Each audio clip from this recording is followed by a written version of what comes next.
আমরা অনেকেই এই ভাষণটা সম্পর্কে জানি না। আমরা অনেক ভাষণ নিয়ে এখন গর্ব করি। নবী করিম সাল্লাল্লাহু আলাইহি ওয়াসাল্লামের এই যে সর্বশ্রেষ্ঠ ভাষণ, এটা কতজন জানেন?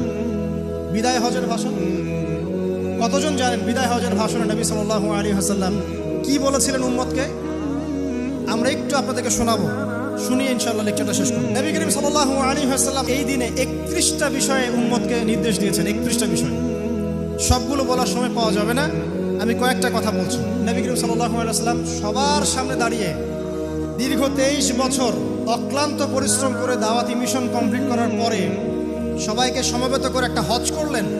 হজ করার পরে তিনি গুরুগম্ভীর কণ্ঠে বলছেন,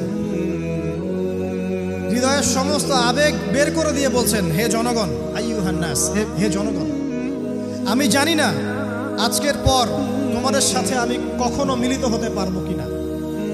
একটু চিন্তা করেন, সাহাবীরা সামনে দাঁড়িয়ে আছেন, নবীজি দাঁড়িয়ে এই কথাটা বলছেন, হে জনগণ, আমি জানি না আজকের পরে আমি তোমাদের সাথে মিলিত হতে পারবো কিনা।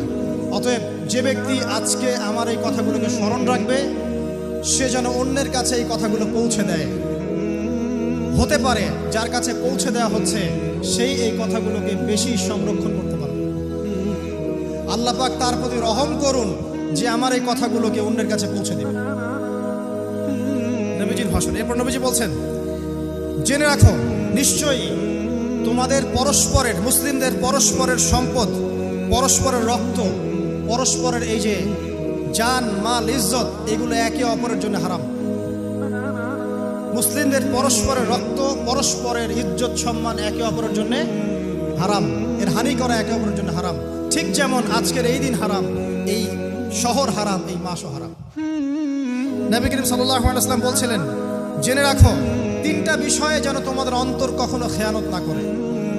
3টা বিষয়ে তোমাদের অন্তর যেন কখনো খেয়ানত না করে। 1, তোমরা যে কাজটাই করবা শুধু আল্লাহ পাকের সন্তুষ্টির জন্য করবে। তোমরা যে কাজই করবে শুধু আল্লাহর সন্তুষ্টির জন্য করবে। তোমাদের শাসক বর্গের কল্যাণ কামনা করবে। তোমাদের শাসক বর্গের কল্যাণ কামনা করবে। 3 নাম্বার, মুসলিমদের জামাতকে আঁকড়ে ধরে রাখবে।